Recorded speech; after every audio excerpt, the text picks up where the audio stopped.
A city in crisis, a record number of homicides and shootings, stray bullets hitting people, homes, and cars. A human tragedy visible on nearly every street. The homeless crisis continues to swell. The people of Portland are left asking, when will it end? Where's the plan? Where is the leadership? Is Portland over? Tonight, we continue our series as we look at the biggest problems our city has faced in decades, while also having an eye on the solutions. And we ask again, is Portland over when it comes to gun violence? And where is the leadership at City Hall to deal with the crisis on our streets and in our neighborhoods? It's Portland's other pandemic. It takes lives, it leaves scars, it devastates families. But unlike COVID, there's no sense of urgency, no emergency declaration, no bold action plan by city leaders to stop this deadly crisis. I hear it almost on a nightly basis. A guy was shot about 50 feet from my house maybe a month ago. Just a long story short, several callers confirming that.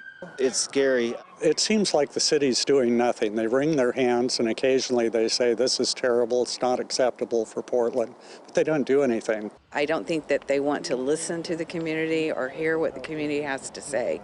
They don't want to hear it. I don't think that they have the ability to maybe put it into a plan and execute it. Portland is now a place where neighbors are scared. Will bullets strike their home, their cars, their loved ones? The faces of those who have already died this year fade into numbers and statistics. Like 18-year-old Michaela Harris, who was gunned down in a barrage of gunfire in front of these food carts downtown. 6 others were wounded.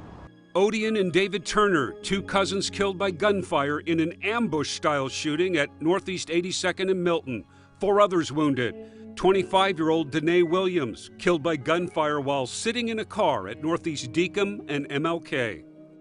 And then there's 34-year-old Jacob Knight Vasquez, killed here at Northwest 21st and Gleason.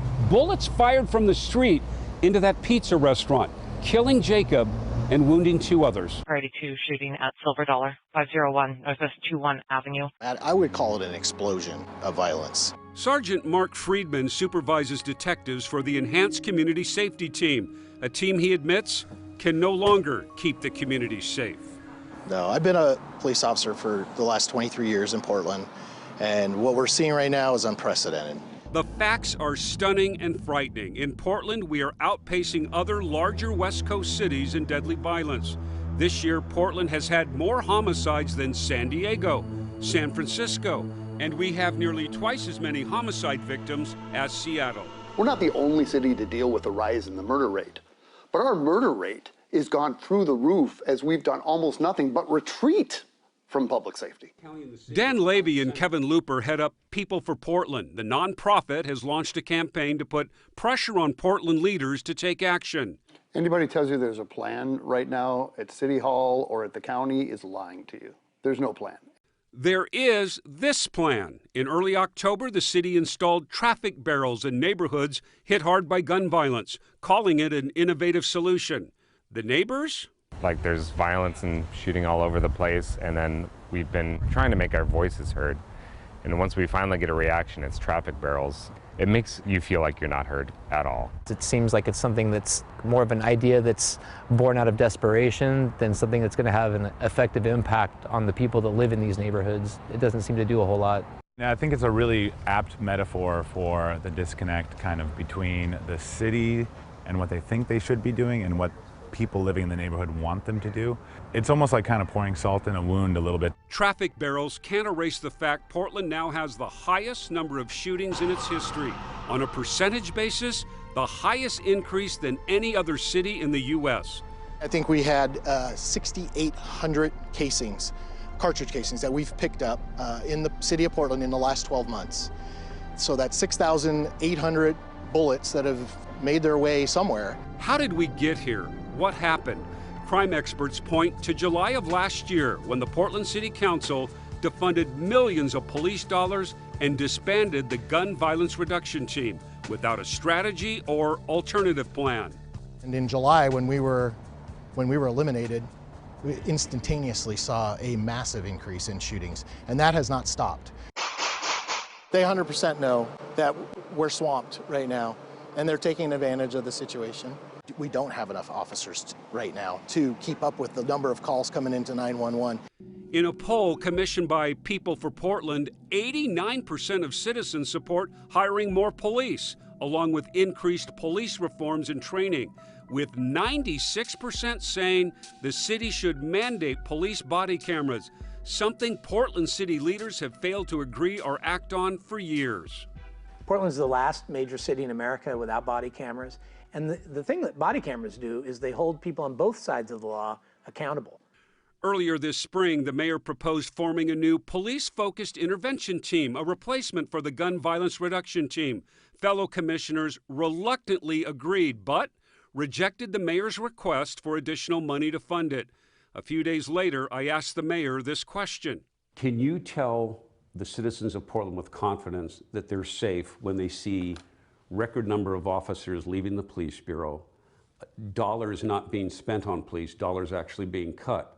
Well, first of all, I don't believe in lying to people. I believe, again, in treating people like adults and telling them the truth. The fact of the matter is we are under-policed in the city of Portland. The mayor wasn't lying. Following that interview, Portland experienced a summer of death and violence never seen before, inaction by city commissioners, and grieving family members left to pick up the pieces.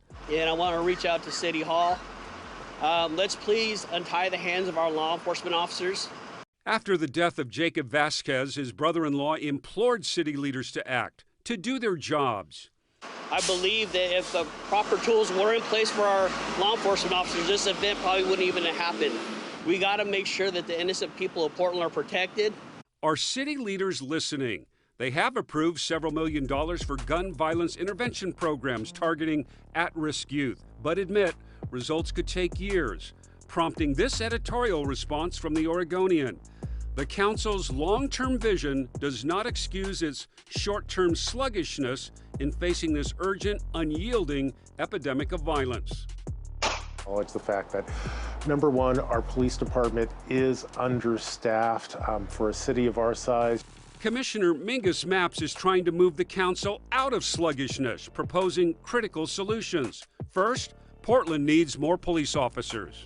My goal is to have add about 300 new officers to the Portland Police Bureau. That'll get us up to the 1,100, 1,200 level, which is enough to provide full coverage. The mayor also wants 300 additional officers and sees Mapps as an ally. It's not just me talking anymore. There appears to be sufficient support on the city council to hire more officers. But is optimism enough to overcome months of inaction by city leaders because of their political and philosophical differences? Mapps says it's more than just hiring more officers. Portland also needs to hear that we have a police department which is understaffed and demoralized and is not currently supported with the tools they need. Among his other solutions, expand the Portland Street Response Program and face the truth. Portland has a gang problem. I'm particularly concerned about the fact that we have not really come to terms with gang violence here in Portland. Until we get on top of that, we're not going to be able to bring our homicide numbers down. Portland's had record shootings and murders so far this year. Kimberly Dixon has appeared in ads for the People for Portland campaign. She lost her son Andreas to gun violence. She too is calling for more police officers. If we had a significant amount of fires, we would not be throwing fire trucks over the bridge and saying, nope, we don't need those. We're going to cut that in half. We're going to reduce the amount of fire trucks. We make sure we have enough fire trucks to cover per capita. Then we need to have enough law enforcement to cover the citizens of our city.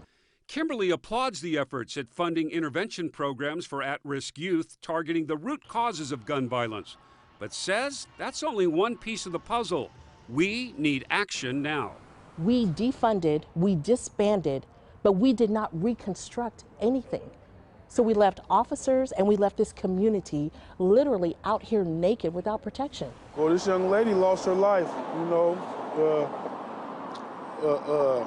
unfortunately, unnecessarily. Lionel Irving points out the corner at Northeast Deacon and MLK, now marked with flowers.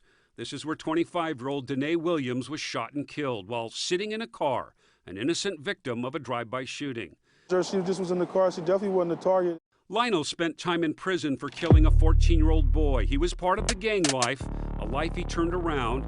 He now helps others end the cycle of violence with his Love is Stronger program.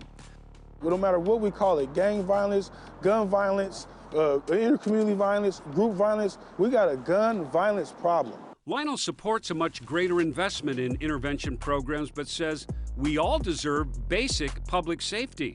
So you're not for defunding the police? No, no question, not at all. Then who gonna protect and serve?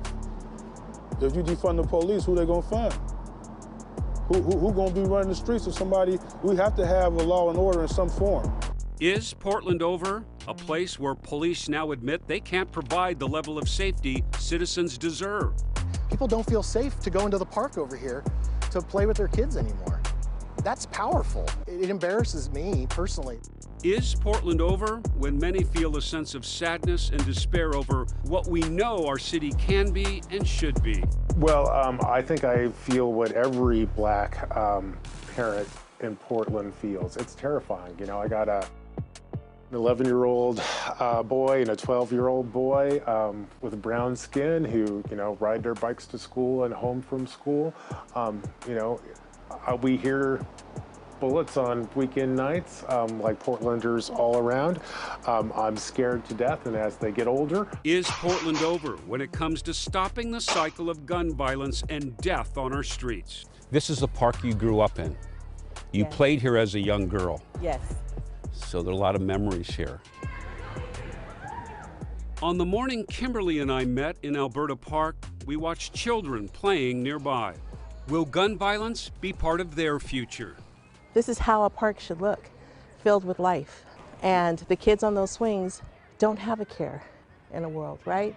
They're not thinking about violence as they should be. That's how it should be for everybody. The future is in our hands, and it is in Hawaiian the word is kuleana, it is our utmost responsibility to ensure they have the best future.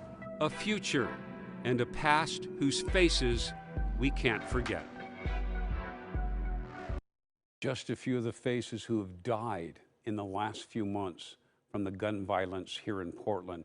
So look for more in-depth reports every Tuesday in November as we continue our series, Is Portland Over? We'll be taking a closer look at the number of police officers in the city of Portland, the growing homeless crisis, and how our changing form of government could be the key that gets us out of this mess. And we want to hear from you too. What are you seeing in your neighborhood? How do you feel about city leadership? Email us at isportlandover@coin.com. And be sure to tune in tomorrow night at 5. We'll air some of those comments, and you'll hear more from that former gang member, Lionel Irving, and his quest to stop gang violence here in Portland.